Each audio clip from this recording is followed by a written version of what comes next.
Here we go. Hey, everybody. Welcome, welcome, welcome. I'm Coach Cory Thorell. And my question today for you is, what if the fears that feel so heavy were actually the proof of your strength waiting to be seen in a new light? Welcome to Fear to Freedom, one story at a time, where every story shared becomes a bridge to the freedom that you have been seeking. I am delighted, honored, and excited to have my friend Damien Griffiths with me today. Damien's in Australia. We met a couple of months ago in a coaching training, and we've become friends. We've become colleagues. We've been working together, and Damien's got a hell of a story. I'm super excited to have you here, Damien. Damien, say hello, introduce yourselves, and tell us what you do. Thanks, Cory. I'm excited to be here. Thank you for the invitation. My name, Damien Griffiths, former policeman of many years, now life coach, with a focus on trauma, having experienced it myself. So, yeah, just excited to be in a position now where I can make a difference in people's lives in a different way. In a different way. Oh, wow. Damien, thank you, brother, for making some time for me in your busy day from the other side of the world. Those of you out there in the world, Damien and I have been doing a master training together with the Conscious Mastery Academy in Sydney.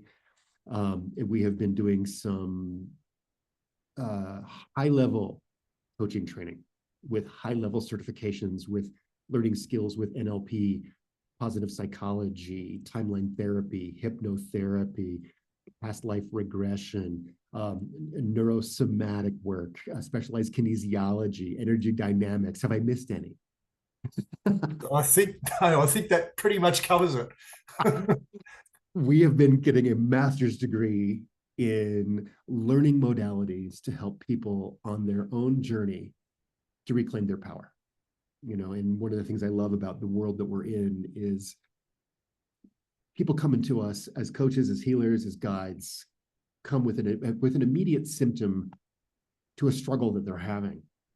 And with all of these tools that we now are certified to use, you and I, we can get to that symptom right away. We create some immediate relief, immediate solution, a respite, enough to breathe deep enough to take that next step of getting to the root cause, to go deep. Where did that even come from?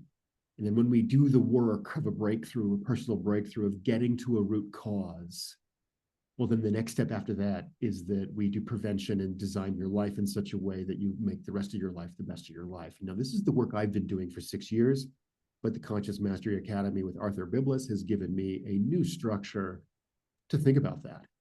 And what I love about Damien is that he's come to this world of coaching and he's starting at this very high place of the Conscious Mastery Academy. Talk a little bit about your inspiration to become a coach and a healer in this way. And then we're gonna go back into your history a little bit too, but we're in this magic moment of being alive with this passion, being guided to take a life course, a change in our life course to serve in this way. Talk a little bit about your inspiration to become a coach. And it is a passion. And the techniques are so powerful. So my path to taking up this path was through my time in policing. I ended up with post-traumatic stress, destroyed my life effectively. Let's jump back. Let's go back even further in time. Sure. Let's go back to Damien, the young man, joining the police force, and your mission to serve.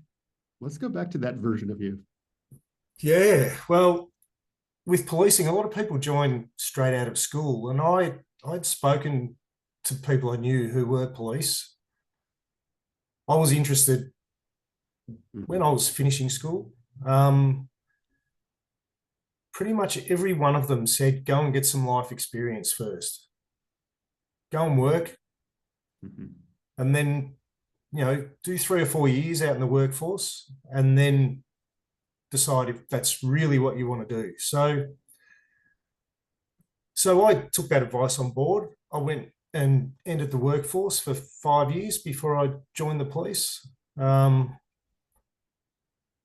But in that 5 years, it was always there. It was always something that I wanted to do. So my aim was to get that life experience, and then the advice that I've been given was that that life experience would make me better as a copper, which is very true. I would give that same advice to anyone who's contemplating it now. So I did that, and then joined the police force. And I think when everybody joins a police force, you think you're going to change the world. Yeah, like everybody wants to change the world, make such a difference. The reality of it is that you can't change the world, not by yourself. You do make a difference, but you make a difference to individuals. I've had some people that have come in the day after I've had interaction with them, come into the office, leave a card of gratitude, coming crying in thanks, and those sort of things don't happen very often. You don't get thanked very much as a policeman. Right. Thanks is very rare, but when you do, it just means so much. So that was incredible, having things like that. But it's it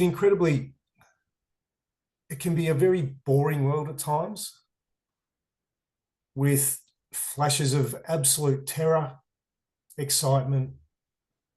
You really do get to see the best and the worst of people. Yep. And probably the best and the worst that the world has to offer. Like some of the things that I've seen, no one should have to see. I'm sure. Some of the things I've had to do, people just shouldn't have to do that. But it is like, it's necessary. Someone has to do it. And yeah, I put my hand up, and I did that for nearly 30 years. It's a good long time. Oh, yeah. More than half my life. Yep. Yeah. Do I have any regrets? No. Would I do it again? Yeah. Let's talk a little bit about understanding trauma, because I'm sure before you went through your dose of trauma yourself and your own story, you had a front row seat watching others in theirs. Absolutely. And I still have friends now who are, deeply in the grip of post-traumatic stress. But it's kind of like, for them, a dog chasing their tail. I don't know whether for them it's just become their reality and they're comfortable with it, and they're scared to let it go. For me, like I hit a fuck it moment, an absolute fuck it moment, where I just went, I'm sick of this. I've had enough of it. I need to do something. Let's jump on. You said something I want to just pull into the light, that chasing the tail moment. And I've talked about this in my classes and the workshops I've done and the book I've been writing, the normalizing the abnormal. Like all of a sudden that PTSD or the trauma trigger, the woundedness you can't quite get away from. And in order to just survive every single day, to keep on breathing, and we don't have the tools to move that healing, to move that energy, we normalize the abnormal so we can function. And then we do that long enough that that routine then becomes an endless cycling loop that's hard to break out of. And I know that I've been through that in my world with my hard shadows and my hard times. Let's just, for the people out there listening a little bit, I just wanted to call in some of those details, those human emotional moments of what it is to be stuck in a loop of trauma, a wisdom, a wounded loop. It's an absolute nightmare. It's an existence. It's not a life. Everybody experiences it in a different way. Yeah. And probably because they're experiencing it for different reasons. And we're not taught how, and so we grab onto the way our parents worked on their hardships, and we grab onto the way our spiritual leaders and our politics and our communities and the people near us in a loose and untaught way, we're grabbing onto how do we deal with hard things, meaningful things, emotional things without a really good lesson or a good role model. So many people turn to alcohol, and Yep. it's not an answer. It is not an answer. Any addiction, shopping, sex, anything. Addiction is addiction, whichever one you pick. Yeah. Right. Yeah, it is. Yeah, it's not an answer. For a little while it might dull the pain that you're feeling, but it doesn't cure it. No. It doesn't go away. And in my case, anger was my biggest thing. Unexplained anger. I just had this rage inside me. And when you first get diagnosed, it seems that they diagnose everybody with post-traumatic stress with depression. But I wasn't depressed. I was angry. Yeah, they're different. Yeah, extremely different. And I didn't know why I was so angry. And the treatment, I broke my first psychologist. Oh. He openly told me, I can't deal with your shit. And he actually left psychology. Right. And I'm sitting there, I'm going, third or fourth session in, I'm sitting there going, well, what do I do? Right. You can't deal with me. Let's grab that moment right there, because I think there's some loaded story that we can bring into the light. So here you are, realizing that you need help, you're going to get help, and the one you trusted enough to tell your story to kind of throws you back out on the street. Pretty much. Yeah. And at the same time, as a policeman, you have a requirement to put the uniform on, put on your best self, and go to work every day. Yep. You have to fill the well when the well's empty. You have to fill the well when there's nothing to fill it with. Yeah, and it's I had at the time I was married, had a wife who just had no understanding, none whatsoever. So I had no one to go home to and go, how was your day? I had, there was one day I went home, and I was late because I'd been at a job. So I'll briefly talk about this job. So it was a medical evacuation, medical extraction. A deer hunter was in a remote area. He was in the bush, broken ankle. This man was 130 kilos, overweight, unfit, should not have been there. Just should not have been there. So I led a team of paramedics, state emergency service, and volunteer firefighters in with the intention of carrying him out. When we got there, I just looked at him and looked at the crew that I had to work with, and just, there was no way we were carrying him out. We for one, we didn't have enough people, but the people that we had were unfit as well. So the only other option was to have him airlifted. And because it was in fairly rugged bush and that, helicopters arrived, they'd put him into a strap. So they had to winch him up.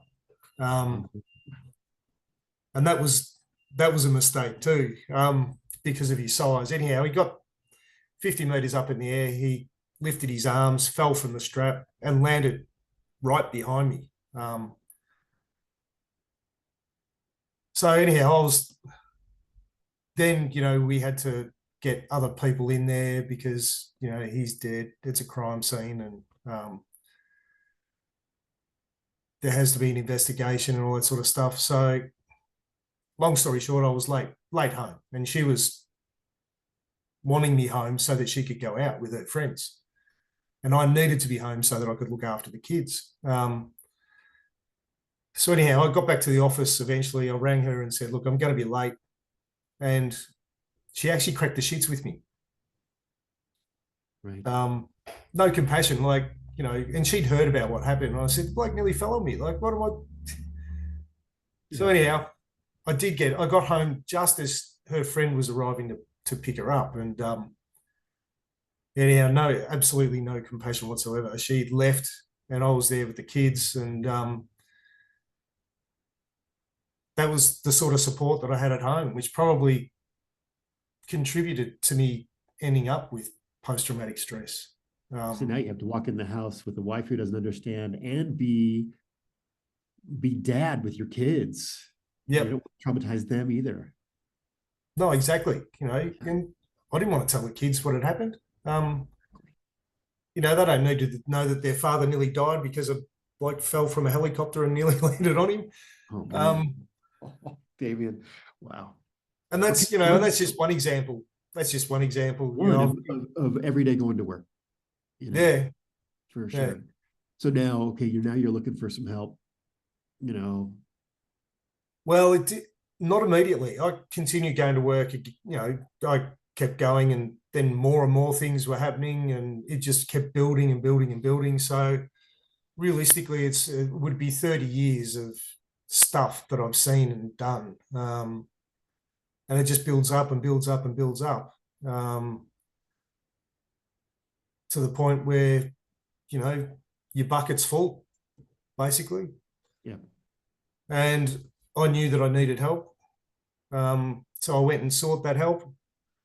And then when you're looking for help, because the name of my show is Fear to Freedom.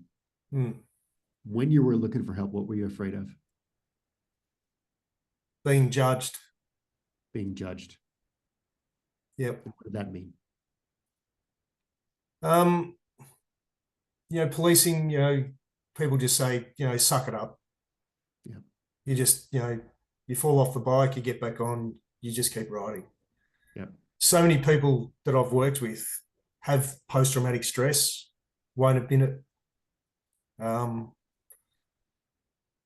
Because they don't want to put their hand up. It's like a stigma. You get labeled, and then, potentially seen as weak. People don't want to work with you. I got to the point where I just didn't care. Didn't care about any of that. And went and sought help. And then I had the psychologist who, I can't deal with your shit, mate. Like, right. And now what? Well, and then I'm thinking, well, have I done the right thing? So what he did do for me at my request, which I am grateful for, was that I'd heard of a program run by a hospital in Melbourne for military and first responders dealing with post-traumatic stress. So I asked him for a referral to their program, which he did give, he did refer me. And I ended up attending there, and they're renowned for their reputation is like a world leader in treatment of post-traumatic stress. So I thought at last, I'm going to be in the right hands. I'm going to be speaking to the right people. I very quickly came to the realization that psychiatrists and psychologists have no idea when it comes to post-traumatic stress. You can study these things in a book. Yeah. Unless you've experienced it, you don't understand it. The horror that it is, just how debilitating it is. And they're sitting there, and we're in groups of 8. So my group, all ex-police, serving and former police. We've got a psychologist at the front of the room telling us that, our fears, as far as, feeling a lack of safety, are unfounded. Well, we're all police, ex-police. We know that the world isn't a safe place. Yeah. Like you're talking to the wrong audience here, lady. Right. Yeah. So there goes your trusted rapport with your guide. Your credibility is just out the down the toilet. Oh man. So it was, and of that group of 8, I'm still really good friends with them, but I'm the only one that's climbed out of the hole. I'm the only one that's proactively done things to deal with my stuff. And, you know, my life is really good now and I'm in a really good place. Yeah. And it just breaks my heart to see them, you know, still in that same rut that I was in. Right. Well, let's talk about that a little bit because, you know, I think we both know a lot of people who've tried a million things to fix themselves, to heal themselves, to break away, to break out, to make things better, and they're still there. Mm. And in my own journey, I suffered for a good long time, and I'm still working on my shit. I'm still working on my healing 100% of the time, which I love my understanding of that now, Mm. who I am now. And these last couple of months of all the trainings that you and I've been doing, we've been taking turns learning how to deliver these modalities as the practitioner, but in so doing, we've also been sitting in the client's seat. We've been practicing on each other. We've been healing. We've been understanding. We've been experiencing the cognitive awareness of what it is to heal, the biochemical energy in our body release part of that, as well as the spiritual connection part of healing, those three pillars, the three sides of healing. When you were starting to heal and realizing that you were starting to put your feet back on the ground and starting to regain some of that confidence and that self-love, like before you found what we're doing now, what were some of those first steps, especially for those people out there who might be listening to us, who might be looking for a first step? What was your Sure. I came to the realization that conventional treatment was only going to get me so far.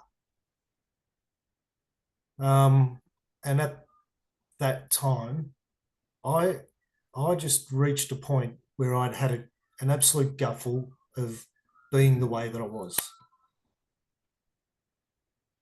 And I'd never heard of NLP. I'd never heard of timeline therapy. I really didn't know which direction to go. And then I was just scrolling through Facebook one day and this ad popped up for this NLP practitioner who happened to be an ex-policeman, had suffered post-traumatic stress himself. Yeah. It was, and not having heard of NLP before or timeline therapy, I thought, what's this, you know? I thought, because of my lack of success with conventional treatments, I thought, well, you know, I had improved, but I certainly wasn't better. Yeah. So I thought, I've got nothing to lose by reaching out to him. So I had a chat with him over the phone. He explained what he did, what his background was. I think the fact that he experienced post-traumatic stress himself was, for me, gave me confidence. Sure. And speaking to him, I knew that he was genuine because unless you've experienced it, you don't understand it. Right. Which gave you instant rapport with him. Absolutely. Right. Absolutely. And the common policing background, even though he was in a completely different state. But I signed up. I did a 6-week program with him that involved NLP techniques, timeline therapy, and some hypnotherapy.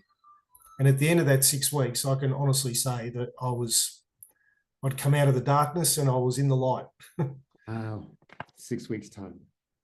It was incredible. Like, these techniques are so powerful. They're just. How long do you think you'd been aware of your suffering before you got 6 weeks of relief, 6 weeks in a new direction?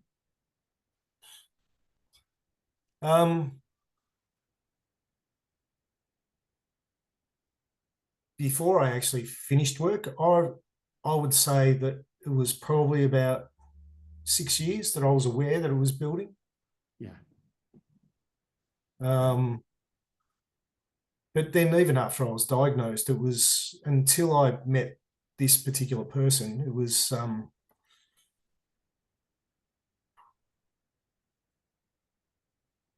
5 years. Right. And just to call in a little bit of the story, the humanness of what it is. When the universe or God or creator, source knocks on our door to say it's time to grow again, usually it's because we're hurting. Our Yeah, shadows or demons are knocking on the door. And, a couple of our mentors tease me a lot about a phrase that I've used is like, when your demons come knocking, give them a place at the table and give them the good wine and the good cheese and ask them why they have come. yeah, And I think that, but before we do that, we usually suffer quite a bit and we lose a lot. And you mentioned before we got on the recording today that, that your trauma ruined one of your marriage, yes, and yep, I'm sure lots of other things come with that. It's like, wow, how hard did it get before, or how hard does it get before we as people finally go, I can't do that anymore, the fuck it moment, the threshold moment to mm, say a radical no to something in such a way that you turn direction and say a radical yes to something else.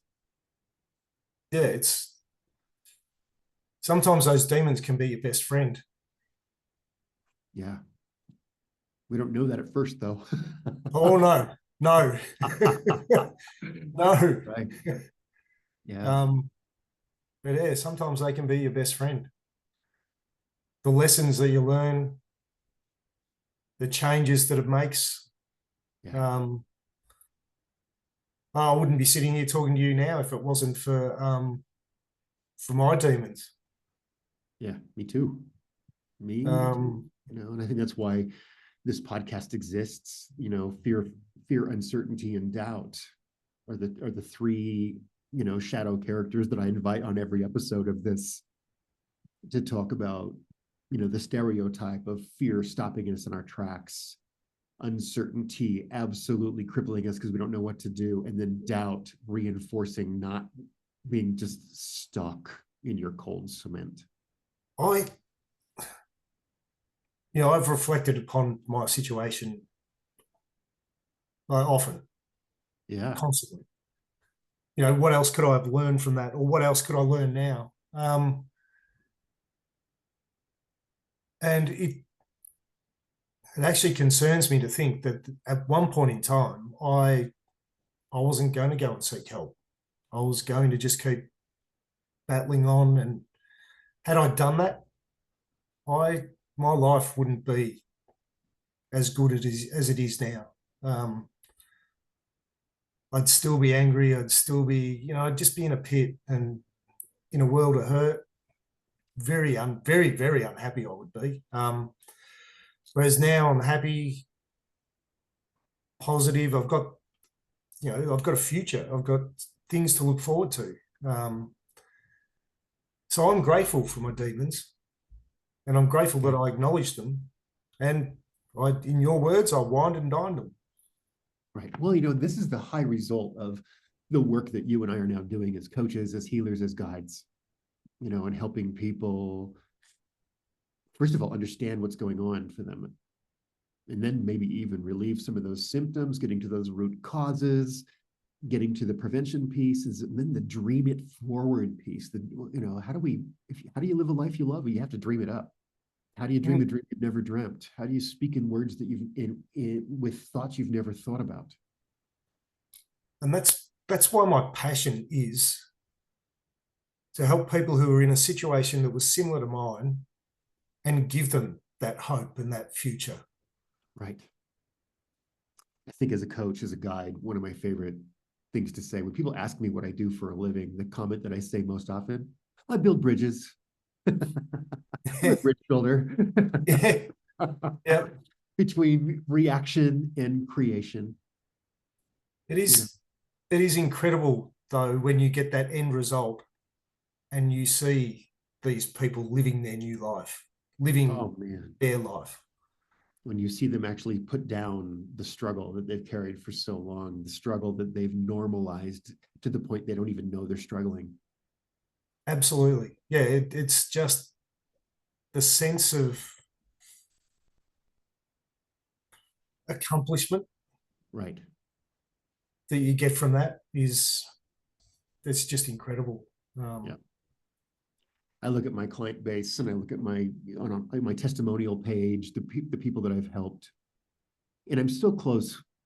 I mean, you build a spiritual relationship with these people when people heal, when they reclaim their power, when they reclaim joy and happiness and gratitude in such a way that it literally creates the foundation of the new cosmic house that they're building to live in forever. And that was a reality that was not even dreamable or thinkable for some of those people because they'd been suffering so deeply that the dream of tomorrow was too painful because today hurts too much. Yeah, yeah. And it is possible, you know. Right. There can be light for people. They just need to reach out and embrace it. Exactly. And that's what we're here to do, you know. And I love that, Damien, when you and I started learning some of these, you know, these practices and then learning how to stack them together in a personal breakthrough format, which is what the Conscious Mastery Academy is so good at, what they're known for, the work of Arthur Biblis and his team, bringing, you know, all of these one by one modalities. There's a little hypnotherapy, there's a little bit of NLP, there's a little positive psychology, gathering strengths, there's a little bit of timeline therapy, unlocking the door to the next round of healing of, okay, now we've got energy trapped in our physical bodies, you know. And so many people in their healing path, they go from pain to the ideal dream at the end of the year or the end of their life, but they don't do the biochemical healing piece. So now their dreams are pretty and they're sparkly, but they're hollow and they can't quite get there because they've got energy trapped in your body. When energy's trapped in our bodies, it turns to inflammation. Inflammation turns to disease, and disease turns into whatever crippling agent that it continues to continue. Whatever happens if we don't deal with it. Absolutely. Which is our spirit knocking on the door saying, you've got growing to do, you've got learning to do. And the more we ignore it, the louder our spirit knocks. Yep, absolutely. And we finally get to the point where not dealing with it is more painful than dealing with it. And how powerful was that, the breakthrough process that we went through? That was incredible. Oh, yeah. Yeah. And when That we was did just master, for you incredible. guys out there, so you know what we're talking about. When we did master practitioner training, you know, we did 10 ridiculous 12-hour days getting ready for, we each took a turn as a practitioner one day and then as the client next day. This was day 11 and 12. And so we each took a turn taking somebody or being taken through a personal breakthrough where we sat in the client chair for 8 or 10 hours doing process after process after process that was custom designed for us. And then we switched hats and then took a client through a custom process that we built. We did a personal detailed history of a client with the things that they're working on, and we did their current reality, desired reality. We looked at what's in the way. We looked at some fear and anger and emotions. We looked at dreams and ideal, what could be in the future, and we put it into the cosmic coaching blender, stacked it up in the way that we thought best for that moment, and we did breakthroughs with each other. It was amazing. I mean, it was like a VIP day for your spiritual self. It was like, what is going on? It was amazing. Yeah. Yeah. And to put all of everything that we'd learned into a package and deliver it to someone on one day, and to see the difference in them was just incredible. The day that we did that, where I was the client, I went first, and I was the coach the second day. And first of all, receiving that level of attention, that level of love, gave me the courage to really address some of my deep shadows and demons that I've been wanting to, but I didn't have the tools, the skill, or the know-how, or the bravery, or even the capacity to begin. But being held in such a way that I was able to go there, be guided there, and held in such integrous, no bullshit fashion was amazing. Yeah. So as the client, it was amazing to break through. But also the flip side of that, as a coach, you know, it gave me a confidence in my practice that I'd never had before. And I'm a damn good coach. I've been doing this, helping people for a long time, to the point where I know I have a gift to give to the world. And I love giving it. But this training, Oh my gosh. Oh my It really has been next level. It's and just jam packed into such a short period of time. It just seems like gosh. I'll say. It's been a delight. So, well, let's talk a little bit about what is our wish for the world, because here we are, we've got some skills and we've listed what some of those treatments are, these modalities, these things that we're all certified in now that we can use these tools in the world. What is your dream? What's the dream that you didn't even know 3 months ago? What is your new dream right now, Damien? to improve people's lives. Yeah. I once got into trouble in the police force because I answered the phone, introduced myself as we're required to, and I then said, "How can I improve your day?" At the other end of the phone, it was one of my bosses. And I got canned for my lack of professionalism. Right. And Wow. I was scratching my head and thinking, how is that a bad way to answer the phone? Like, Right. Yeah. people don't ring us up to tell us what a great day they've had. It's always ringing us with a problem. Yep. So, how is that inappropriate to ask, how can I improve your day? Because Yeah. that's what they're ringing for. That's exactly what they're calling for. Wow. Right. Right. Says a little bit about your boss, doesn't it? Absolutely. Absolutely. Right. Right, right, right. Well, of the modalities that we're using, in the desire, like I know that you're relatively new in your practice. You're setting up your business now. You've got a website, and you're building some of this stuff that's just coming. I know that in the show notes that we're going to give an email address for you, and we're going to give probably a new Facebook page as it comes. And the show notes will be ready by the end of the week. As you're moving forward,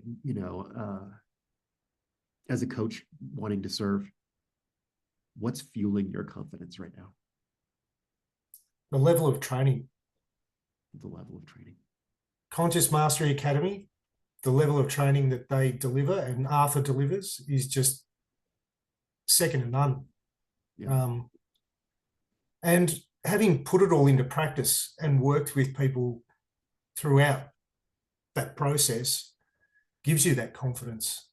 And having, tutored other people just in the last 5 days or 7 days, Yeah. was supposed to be 5, turned into 7. The knowledge, like they would ask questions and the knowledge, it just poured out of me. It was just there. I didn't have to go looking for notes or it was just readily came off my tongue. And the gratitude that they expressed and for the help that they received from us was really satisfying. It was just incredible, an incredible experience. Right. So those of you out there listening get a little understanding what we're talking about. They just Conscious Mastery Academy just did another practitioner training with 120, 130. I don't know how many people and made it to the end of a major week-long training. And those of us who've been through the training, some of us stepped up as volunteers to support that process. And that's what we're talking about, is that Damien and I and a team of other very beautiful Aqua Angels is what we're called, showed up in service to volunteer and once again to take our learning to the next level one more time. And it was just a beautiful way for us to come together and celebrate what we had learned together as students, as colleagues, as coaches, and also to witness from backstage what it is to be in a mission to leave the world a little better than we found it. Because I know that that's where I'm coming from. I know that's where you're coming from. And I think everybody that we're hanging around as other coaches and spiritual leaders, guides, light walkers, light workers, service providers, we're all in this together. I think we're all good humans just trying to be good humans.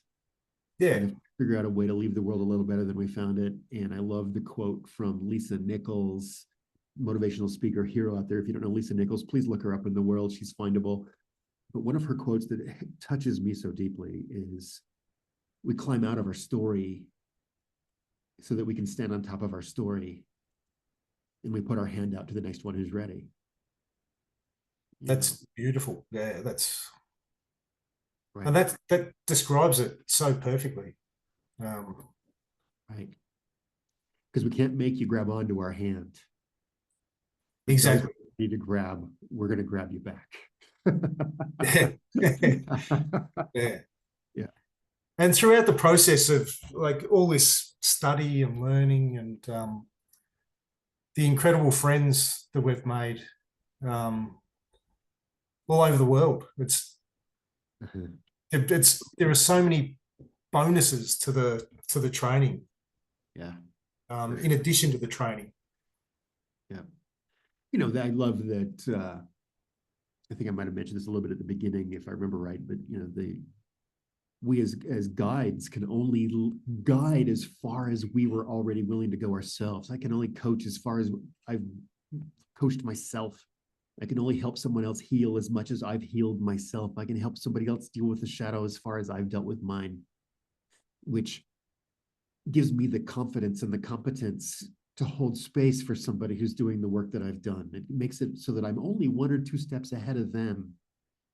But then as I turn around, that gives me, that refuels me, that really fills my well so that my next shadow, my next black bag, my next fear that I approach is that I know that it's never going to stop. Like healing is not a destination. Healing is a choice we make with every breath that we take. And that also goes back a bit to what I was saying about psychologists and psychiatrists. They're in that business trying to heal people from a position of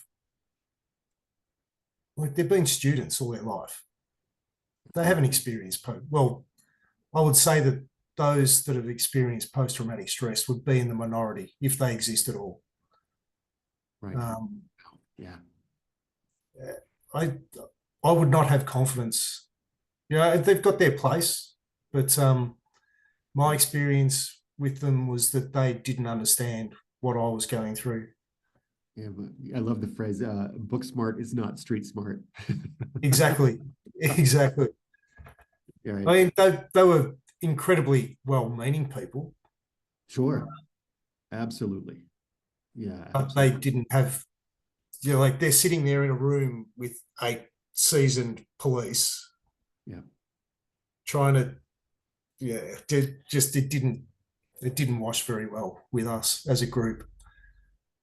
Well, Damien, let's dream forward a little bit. Let's create a future memory here, because this is one of the modalities that I work. I have in my work, I've done 3 years of a workshop called the Dream Intending Workshop, which is starting in trauma and saying, okay, trauma, victimhood, stuck, whatever it is, when we stopped investing in our daydreams of tomorrow, then how could they ever come true? And so I started looking at this from a coach and a healer's point of view, saying, well, if we're manifest what we think about, how can we start thinking about the right things when we've stopped? If we're busy suffering, if we're busy responding, if we're busy, always defending ourselves or always in fear, then we're making more of that, no matter how much you're hoping for a better thing.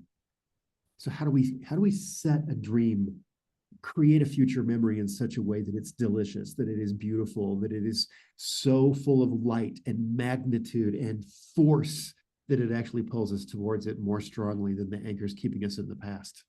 Dream intending. We're intending to dream gigantically. So future memory for you, my challenge for you right here, Damien, is okay, new coach, new business, new passion, all the energy that we've collected in this work right here, we ourselves have healed in such a way that we want to help other people heal.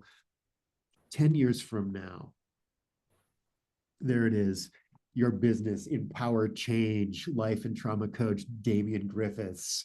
There's the door. People come in. What do they see?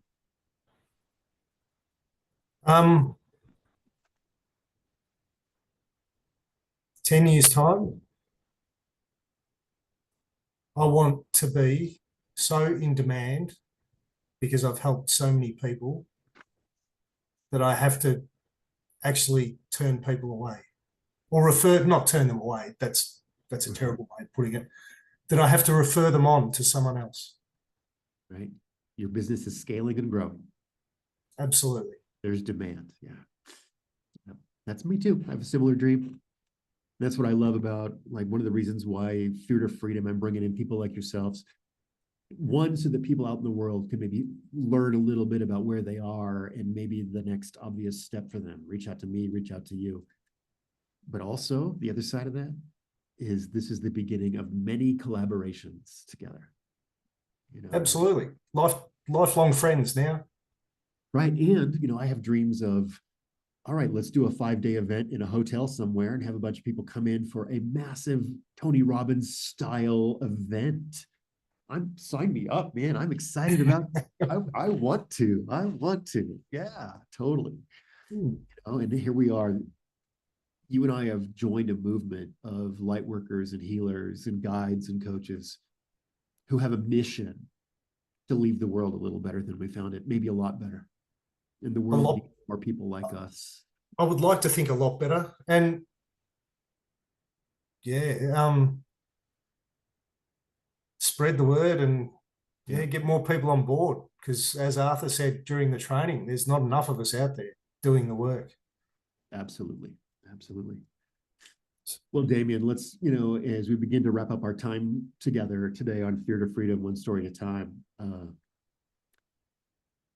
thinking about somebody sitting out there who might be listening to us, who's stuck in their world, who's suffering or wounded or stuck, PTSD, trauma triggered, without really a good next step, what's the very first thing that you'd say to them right now?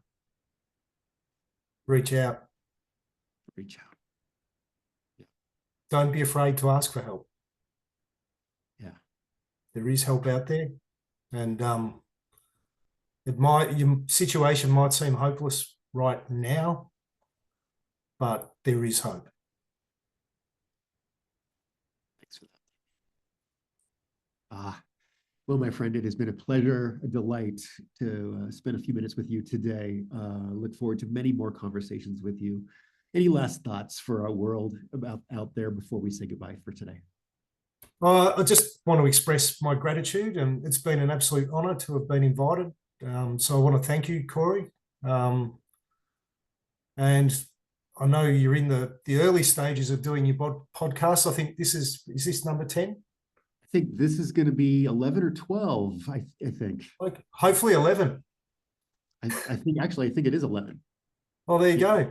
I think it is. Yeah. Well, I hope it we'll make it. Yeah. Well, I hope it continues to grow and it's an overwhelming success for you. Well, I'm having a ton of fun with it. That's for sure. The feedback I'm getting, the outreach, the people lining up to guest on the show. It's been really a sweet journey so far. It's got a lot of life in it, and I don't think it's going to go anywhere anytime soon, except right here, staying right here live, coming to you live. All right, Damien. Well, brother, thank you so much for your good work, your service in your whole life, your work on the police force. Thank you for serving humanity and mankind. Thank you for taking it to the next level with individuals, with our understanding of ourselves, taking care of our bodies and our spirits, mind, body, spirit. Thanks for serving all 3 parts of us. Appreciate that in you. It's been an honor. Everybody out there, you'll find in the show notes a way to contact Damien. You'll find probably an email address and a Facebook. And as soon as there's a website, which will be coming in the future, we'll make sure I can go back and put that in there too. I'm Cory Thorell. You can find me in the show notes as well. And I'm so glad that you were all here today on Fear to Freedom, one story at a time. Once again, we're here to help. Don't sit there waiting in your suffering. Be strong. The first act of love is non-negotiable, and that is self-love. I'm Cory Thorell. Thank you, Damien. It's been a wonderful time with you, and we'll do many, many more. See you all in the circles. Thanks, everybody.